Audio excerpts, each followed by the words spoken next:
he hiding something. And then when Denver's asked him to bring home the file of the Annie K girl, he act like he don't even want to bring her the file, don't care nothing about it. I don't know, something is up with him.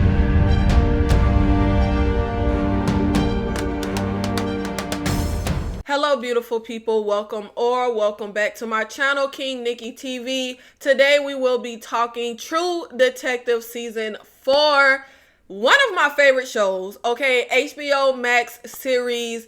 And if you are not familiar, True Detective is an anthology series where we follow different police investigations and we unearth these mysteries and secrets that are both personal and professional with law enforcement.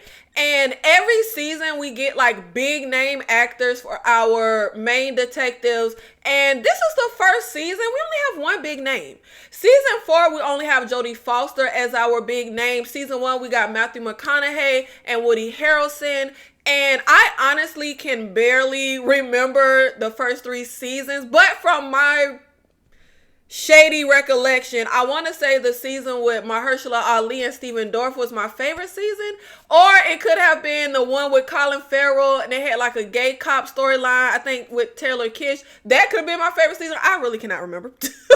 I do know that the first season was not my favorite season because that is the one season that everybody kind of unanimously crowns as the best season, and that's really the only reason I can't remember the season. I just remember what my favorite like everybody else's. Now presumably they either said, hey, we got Jodie Foster and that is the only big name we need to carry this, but also we are dealing with a storyline that involves indigenous characters, so presumably we wanted to get, you know, real indigenous actors, and unfortunately we don't really have any big names that are indigenous. So I guess, you know, the only big name we have here is Jodie Foster. But hey, that's good enough. One of my favorite actors.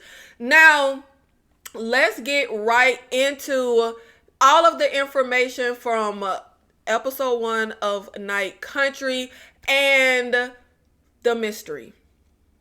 I feel like we have a really good central mystery here. I mean, I am very engaged with the central mystery. We have a parallel mystery of a cold case of an indigenous woman named Annie K. And I'm feeling like, okay, the information they're giving us so far is that she was, you know, protesting the mines, which made her very hated amongst a ton of people in the town. But I'm feeling like her murder has nothing to do with that. For one, that's the bulk of the information they are giving us. So I kind of feel like the obvious motive that they're, you know, putting in our face isn't going to really be the motive. And also, when we look at the crime, she was stabbed about 40 times. She was kicked after her dead body was dumped. She had broken teeth, broken ribs, tongue cut out. That sounds personal to me. That sounds like a crime of passion, as they say, way more personal than like monetary or, you know, needing a mine for jobs and the welfare of the town. No, this sounds like something real personal. And the other half of our mystery, we start this episode off with these missing scientists. And we discover that the missing scientists are presumably connected to our cold case. Now, one parallel that we are able to piece together with the information given to us so far is the fact that Annie K was protesting the mines, right? And when we go over the information of the scientists and what exactly they do here, a few things that we are told is they study biology and effects of climate change, right? And I feel like that parallels. We protest mines because A, the environment, the earth, the world, Mother Nature. So effects of climate change, that could, I don't know, we could have unearthed some stuff that, hey, maybe Annie K unearthed if the motive isn't personal, like I said, and it is in relation to the mine. That could have something to do with each other. And some other information that they give us is that we are in a season of darkness. We had the last day of sunlight. So just like we've seen in different movies that are set in Antarctica, you have a season where you do not get any sun. It goes down and it does not come up for quite some time. And some information that we have when it comes to what could possibly be going on in this town is we have one of the detectives, Navarro, who goes to speak with the brother of Annie K, and he gives us information that the water went bad a few days ago, which is about the same time the scientist disappeared, right? And we have this kind of what feels like a supernatural element, but I'm wondering, instead of it being supernatural, if we get like a practical real world explanation, could it be tainted water? And at first I thought it was kind of odd that he would inform her that the water went bad a few days ago, because I kind of feel like, wouldn't the whole town know the water is bad? But then I think about that movie, The Crazies, where we had tainted water there and it hit certain homes in town, at a certain point. So maybe it hasn't quite reached everyone yet. It reached the brother, and Navarro just isn't hip to it quite yet. And something else that I thought was interesting when we talk about the correlation to both of our cases, we never find out who funds the scientist operation. We get information that most of the funding comes from NGO, but some of it comes from, and they never told us because we ended up getting interrupted. So presumably whoever that some of the funding comes from will likely be another piece to the puzzle. Now let's get into the presumably supernatural elements. And I will say it could have made for better writing if we kind of built up a bit before kind of giving us this supernatural element. But I am actually very excited for there to be a supernatural element. I'm hoping it is an actual supernatural element and not something that ends up being explained away by scientists and like real world explanations. Also because our main characters, Navarro and Denvers, they have these comments with each other about a spirit animal, and there's a question with Navarro about, do you believe in God? And we have these little undertones of that. So it would be interesting if those come into play with a purpose in the plot being supernatural, and Denvers, who doesn't believe in this stuff, may be confronted with things that she cannot explain with real world answers and may have to lean into believing in something she doesn't. Now, when we have the supernatural elements that were introduced, or presumably, is there something supernatural? We don't quite know yet. Now, one moment that is presumably supernatural is Navarro was on the original case of Annie K, right? And when the scientists are discovered missing, there is a indigenous woman's tongue found. And remember, Annie K's tongue was cut out. So Navarro immediately feels like these cases are connected. Now she goes to try to make a phone call to a contact about Annie, and she asks the question, did Annie ever mention this scientist station? And the phone call cuts out.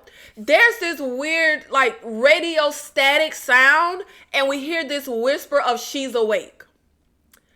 And Navarro sees a polar bear with a missing eye. Jodie Foster is asleep. Her character Denvers is asleep and has this like waking dream and sees a polar bear teddy bear on the floor with a missing eye. That was a bit odd. Navarro hearing that she's awake with the staticky call, some kind of figure goes by at the top of the episode when we have the delivery driver who is the one who discovers the scientists are missing, as well as the fact that when we first see the scientists, a movie is playing with a Beatles song. They've been missing for about 2 or 3 days. By the time Denver's and her crew gets there to investigate, the same movie is playing. And not only the same movie, the same scene, the same song. That doesn't make any logical sense. Now, even if the movie was playing on a loop, what are the odds that it would just so happen to be playing the same exact scene in both scenarios? That seemed really weird to me. And something that could also have a supernatural element, because it's too convenient that that same exact scene would be playing. And we have a character of Rose, and she is out in a very disturbing scene, like gutting a dog or a wolf. And it goes to kind of like huff and move, which was very odd. And that was followed up by Rose seeing dead Travis. Now, dead Travis is communicating with Rose. She follows Travis out, dead Travis out, really far out. And this is when things got a little weird. Dead Travis does some kind of praise dance. I don't know what the hell, y'all. And dead Travis is the one who leads Rose to the dead bodies of the missing scientists. And this is where we get more supernatural elements. Not only a dead person, revealing this to her, but the bodies are buried in the ground. How could you possibly bury bodies in frozen ground? And if they were already dead, not buried, but snow fell and they ended up buried because of snow falling, it would take a lot of snow to fall for them to be buried as deep as they were. They all looked like they died screaming, like their faces are frozen in a certain expression where they saw like terror or shock or something like that. Also at the very top of the episode, a group of deer like dive off a cliff. So I don't know if that's something supernatural, but I don't think animals just end their life like that. That was very odd. Now we do know when herds of animals get scared or frightened, they, start to stampede and run. But I think animals are smart enough to know there's a cliff there. So I don't know. That was kind of odd. I don't know. Now, Denver's is looking at pictures from the Annie K case file. She notices a jacket that Annie K is wearing, right? At the top, right before the scientists are going missing, and we see the scientists in their little station, this guy Clark is wearing the same exact jacket that Annie K was wearing in the photo, and there's snow on his jacket. We're inside the station, so I don't know why there would be snow on his jacket. No one else is like wearing a jacket. We're all inside. Presumably he just came from outside. I don't know. But this is another moment that was very strange. He looks like he's having like a seizure. We only see the back of him. And we again hear that static radio sound, and Clark says she's awake. We get a theme throughout this episode where we keep hearing it said, she's awake. At this point, no clue what that means. And once Denver's gets to the station to investigate these scientists being missing, on a dry erase board is something written that says, "We are all dead." No clue what that means. But that's everything we have so far, or that I was able to notice with a supernatural element to it, or presumably, because hey, maybe there's a real logical scientific explanation for it all. Now, with every season, we don't just have the professional mystery of whatever case is trying to be solved. We also have the professional mystery of the detectives. Now, when we get into the personal lives of the law enforcement that we are following here, honestly, I feel like for this first episode, I personally don't feel like it was paced the best. I enjoyed the episode overall, but I don't think it was paced the best. I feel like we introduced so much and so many personal elements to these stories. My head was spinning. I gotta be honest. But let's start with Navarro, who is a state trooper. Okay, she was on, with the police chief, but she was asked to go to the state troopers. And Navarro is introduced when we see her arresting this woman beater. And in this scene, she gets a phone call. And presumably, I'm assuming it is a phone call to tell her about the missing scientist and the tongue, because then we see her going to Denver's about, is it her tongue? Is it Annie K's tongue? It's a native woman's tongue, right? So I'm curious who called her to give her that information. Now, when we are dealing with Navarro, I like this character. Number one, really like her. But the elements we were introduced for this character, we got a really odd sex scene. I don't understand what that scene was about, what it was supposed to tell us. Like, it was a very odd scene. Okay. We also got weird dialogue with the guy she's intimate with, where he's talking about like making alcohol or something, and he says, my beers bring all the boys to the yard, or something really unnatural. Some of the dialogue felt a little unnatural for me personally.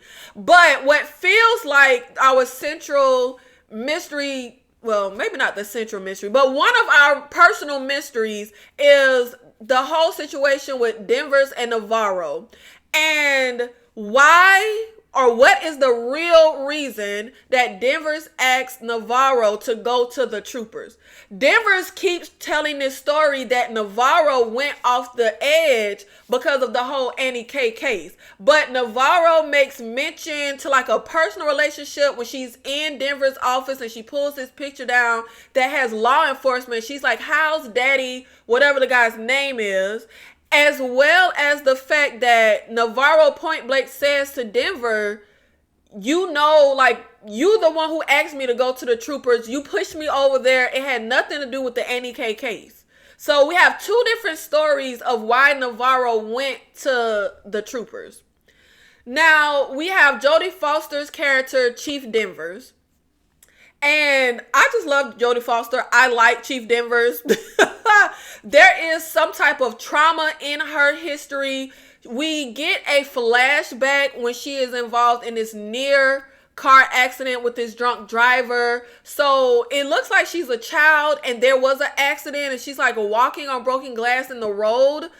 Presumably, if I remember correctly, we don't actually see her. We just see like her legs and shoes walking, as well as the fact that she has a surrogate daughter. And it feels like the little information we get, I'm piecing together that there was some type of car accident involving a drunk driver. Maybe a Beatles song was playing, the song from when she goes to the scientist station and that song is playing and she makes it a point to kind of run and cut that song off. Presumably there was a car accident involving a drunk driver because the surrogate daughter makes a comment, you know, about drunk drivers, and seemed very shaken when we get into the near accident, and not just the normal shaking you would be in if you get in a near accident. It felt like there was something there. Presumably this accident killed Denver's son because we know she had a son. She makes mention to him when she has that waking dream. We get some information, and I'm thinking this accident maybe killed her surrogate daughter's parents and killed Denver's son. Now, we are introduced to we're introduced to three other cops. One who gives Navarro information about her sister, which is another element in the personal story of that character. She presumably has, well, not even presumably, the information they give us, she has a mom with mental health issues. She has a sister with mental health issues. The sister has moved here and she's trying to help her out. But there's a cop there we're introduced to. Not very significant at this point. But the other two cops that we are introduced to is a father and son, Hank and Pete. And Pete is the son. He is a father with this native girlfriend or wife. I can't tell exactly. And we haven't really got much from him, but I mean, it's only episode 1. And then Hank is the dad, and I'm on the fence with Hank because I'm trying to figure out if Hank is just incompetent or if Hank knows more info and he's hiding something. When we are investigating at this scientist station, Hank is like, yo, let's not call nothing in. Like, these geeks could be on an expedition. Like, And I'm sitting here like, a rookie cop should be able to look at this scene and know something is awry. Like, this isn't normal. And Denver's character is able to say, like, the clothes in the washer smell bad. I guess likely mildewed. It would take X amount of days for it to get that bad. This sandwich that was left out, it would take X amount of days for this mayo to get like this. And I'm saying, like, baby, either he incompetent or he hiding something. And then when Denver's asked him to bring home the file of the Annie K girl, he act like he don't even want to bring her the file, don't care nothing about it. I don't know. Something is up with him. But again, it's like they making him, like, I don't know, incompetent or hiding something. I'm leaning towards hiding something because, I mean, it's True Detective. So it's going to be a lot of reveals. Now, my overall feelings of this first episode, I really enjoyed this first episode. I think we're off to a good start. There were some missteps. I didn't really care for the weird looking deer scene at the top. I just feel like the deer looked really fake. And I mean, we just got deer, CGI deer, and Leave the World Behind, and I thought those deer looked real as hell. So that opening scene with the weird, I don't know, the deer looked weird. I didn't like that. I also feel like, why do we only have 6 episodes?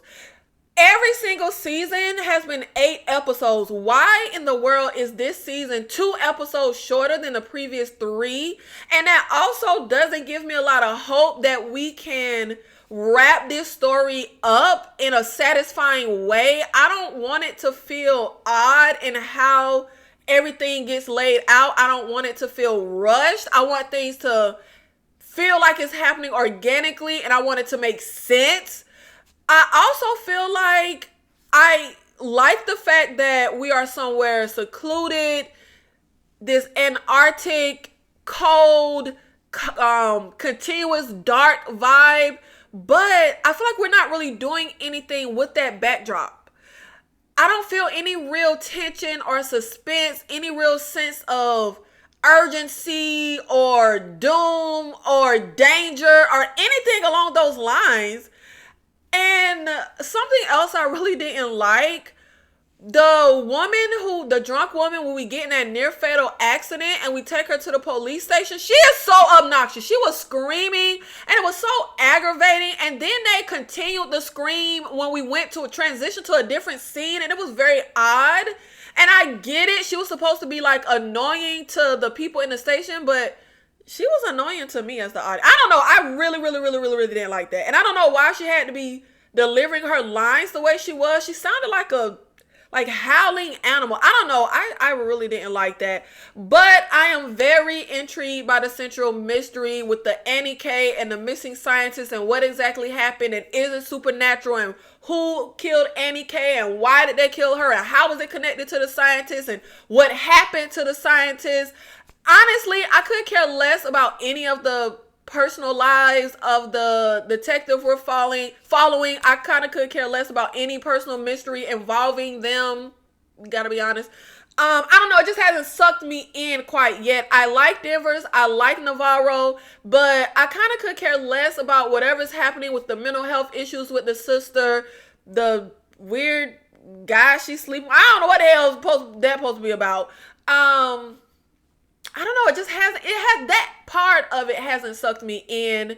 And I mean, Pete is fine. His dad is fine. But again, it's only episode 1. Hopefully everyone will deliver a lot more. And that probably will. This is only episode 1. But let me know in the comments, how do you feel about True Detective season 4 so far? Are you a fan of the first 3 seasons? And do you have any high hopes for this one? I got high hopes. I really do. Not off to the best start, but off to a good start. I feel like we have something really solid here. We have a solid cast. All the acting was very good.